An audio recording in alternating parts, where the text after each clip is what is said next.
Installing Interact Pro is as easy as installing non-connected luminaires or lamps.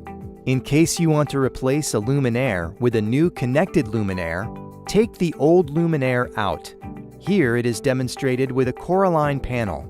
Then you take the new Interact-ready luminaire and install it in the ceiling. After connecting the main power, it will be functional and ready for commissioning.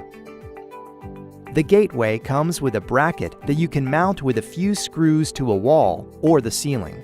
Attach the gateway to the bracket, connect the power supply and an Ethernet cable, and the system is ready for commissioning.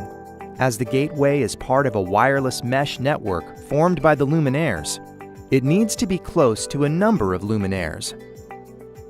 Next, we are adding a battery-powered motion sensor to the system. First, we get the ceiling tile out.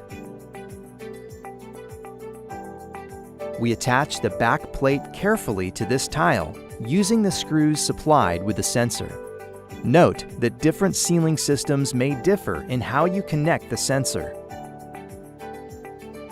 After attaching the back plate of the sensor, you can put the tile back into the ceiling. When that is done, you can attach the sensor to the back plate. Usually this is done during the commissioning process, when the sensor is linked to a group of luminaires. Installing a panel switch is as easy as fixing the plastic holder to the wall using a few screws. You attach the switch and it is ready for use. It works on kinetic energy. The button press creates enough energy to send a wireless message that controls the lights.